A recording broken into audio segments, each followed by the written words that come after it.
Hi, Midland ISD campus leaders and district leaders. It is Lisa Goodnow, your Chief Academic Officer, with what has now become a weekly update from me in a video kind of communication and chat. Thank you for those of you who've reached out and let me know that this is meaningful to you. I enjoy it, and I think it is a great way for us to connect. I've enjoyed being out in campuses again this week. It fills my soul.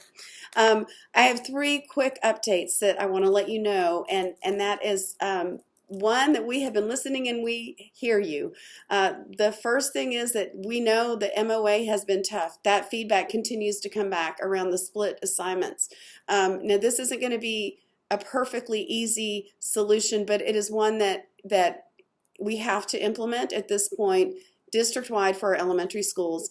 And that is our MOA staffing has to be kind of done in conjunction with HR, partly because our enrollment projections were off.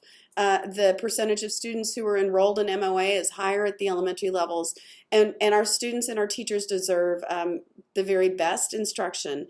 It's not going to be perfect. It will be challenging. If you have grave concerns, work with your executive directors of campuses and HR, and we will do everything we can to accommodate your needs as a campus. When we get through it, it's going to be a much better solution. So we did hear you, and we're going to address the challenge of doing so many things as a teacher.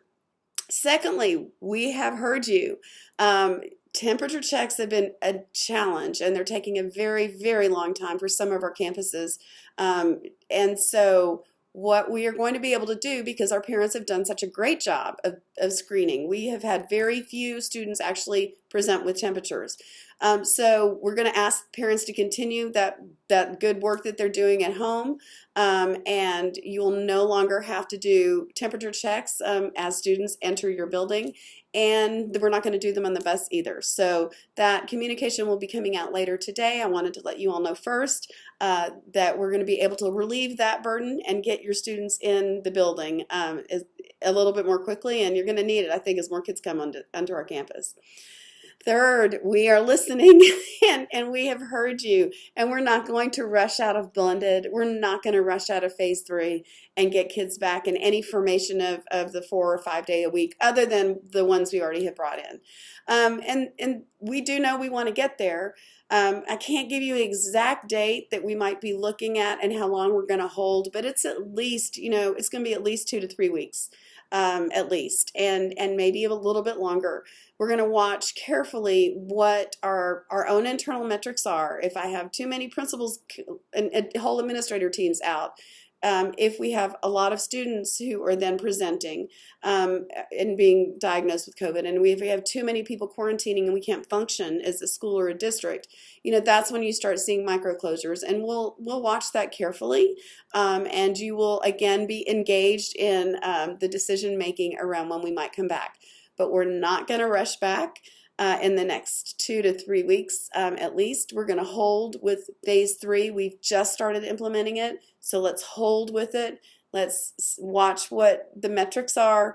Let's continue to iterate around the models for coming back. But those are my big 3 items for today. I am going to close with what I always close with. I need you to take care of yourselves this weekend and come back so that you have great PD on Monday. And then also be mindful as your students are coming in what adverse childhood experiences they have gone through. The ACE, really trauma-informed model, and the work that the TEA has presented, and I'm going to put the link in this video or message with you all for the video and modules with the facilitator's guide. They're good. They're 2 up now. The first one is Understanding Childhood Trauma, and the second one is understanding your own experiences through the COVID lockdown, and especially as educators, how hard that has been on us, and with some strategies for self-care. I urge you to, if you can, find the time to do this with team members on Monday. And if you don't have that time on Monday, I'm going to ask that by a certain period of time that makes sense, that you do engage in that professional development. As we start developing our common language around trauma-informed care and strategies, as counselors, eh, really are able to also, I think, address some of those needs. I'm insisting that we take care of ourselves, be very empathetic with your students as they're coming back and understanding that this is new for them. And be really happy the first day, but you're going to start seeing them manifest some of their trauma through this, as the days progress. So let's keep loving ourselves and loving each other and loving our kids. Y'all have a great weekend, and I can't wait to see you again next week. Bye.